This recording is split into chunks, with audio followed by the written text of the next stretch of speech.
China buys more than 25% of Saudi oil exports. Chinese-Saudi talks on selling oil in yuan. If Saudi Arabia were to sell its oil to China in yuan, it would be a victory for China, which will anyhow actively seek to undermine the US dollar's global dominance. Then, will the US dollar lose its dominant status in global finance? The status of the US dollar, including as the world's reserve currency, depends on its dominance in global markets, especially the oil market, where 80% of sales are done in US dollars. If Saudi Arabia were to break the tradition of pricing its oil in dollars, as it is contemplating doing, others could well start to price oil in yuan or other currencies. Then it will negatively affect the US dollar status and potentially the entire US economy. This question has been asked for decades, probably as early as when the old Bretton Woods system of fixed exchange rates was thrown off the gold standard at $35 for an ounce of gold by the Richard Nixon White House in the early 1970s. But the question had concerned mainly economists and politicians while being literally academic for most people. While this has been a demonstration of America's financial prowess and that of its Western allies, many pundits consider weaponizing the global financial system and the US dollar amounts to abuse and will lead more countries, including friendly ones, to seek alternative systems. Now the question is, what has China wanted to do for the last 2 or 3 decades? China's ambition to become a global superpower is well known, and the past 2 decades have been instrumental in the country's rise as the world's second largest economy, behind the US.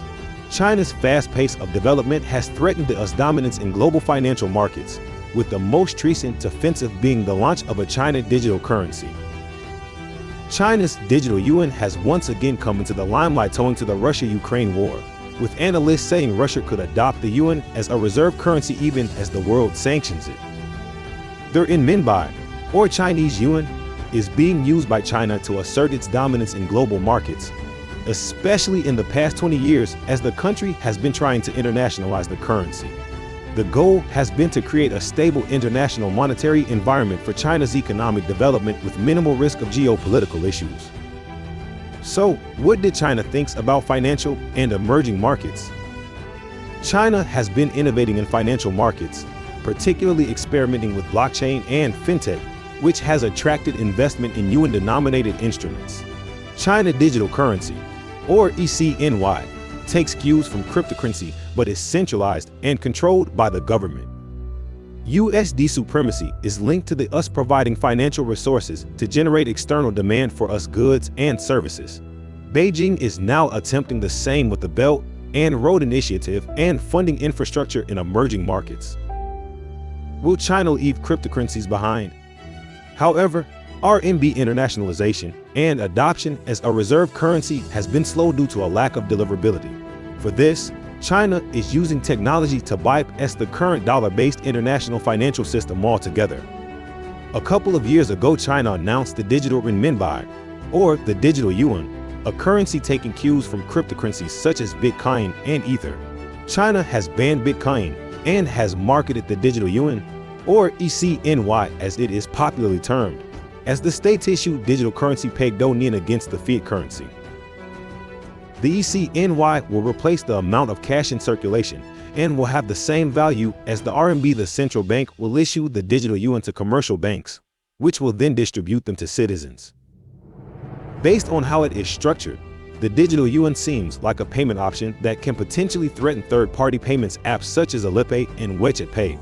However, there is a fundamental difference. ECNY can be used for transactions without the internet, meaning that it will function like physical currency stored on a user's phone or any other electronic device. Digital wallets are carriers that offer the infrastructure to support the use of this currency, said Mu Changchun, the Director General of the Digital Currency Research Institute at the People's Bank of China. This is in line with China's ban on private virtual currencies issued by any company. Presently, WeChat Pay and Alipay do not allow cross-platform payments, but the ECNY offers more flexibility as it allows users to pay for any service anywhere. In early April, Beijing launched the beta version of the digital yuan app for iOS and Android, allowing users in 23 Chinese cities to pay for services using ECNY. This is the first public beta of the currency, and Chinese citizens can sign up to use it through 7 traditional commercial banks and 2 online banks, report China Briefing. Digital yuan was first launched in April 2020 on a trial basis with select users in 4 cities. The solution now has 1.2 billion users with 750 million daily active users. So, is the dollar going to be threatened? The digital yuan will slowly supplant the dollar when buying things from China, the manufacturing hub of the world. At present, foreign investors do not have access to digital yuan unless they are domiciled in the cities where the beta is available. In theory, if China decides to decouple the digital yuan from its traditional banks, foreigners may get a chance to hold the digital currency in their wallets without having a bank account in China. While the operations of the digital yuan are currently limited to the mainland, there is a possibility it will make inroads in cross-border payments, which is where a threat to the USD will ensue. Last year, China said it was exploring cross-border payments using the digital yuan. If China decides to settle trade using the digital yuan, it won't need the hefty USD reserves and will be shielded from any potential sanctions from Washington. A cross-border digital payment system means China is setting the stage for fuller yuan convertibility, which would accelerate the use of the currency in foreign exchange settlements. However, China is still a long way from death-threatening the US dollar. If China is willing to trade in digital yuan, the counterparty must accept digital yuan. China will have to build a payments infrastructure to facilitate the use of its digital yuan and incentivize its use. If Saudi Arabia were to break the tradition of pricing its oil in dollars, as it is contemplating doing, then others could well start to price oil in yuan or other currencies. This can negatively affect the US dollar status and potentially the entire US economy. You can leave your opinion about this video in the comments box below. You also can stay connected with us through the social media link in the description below. We will be back soon with a new video. Till then, stay with us.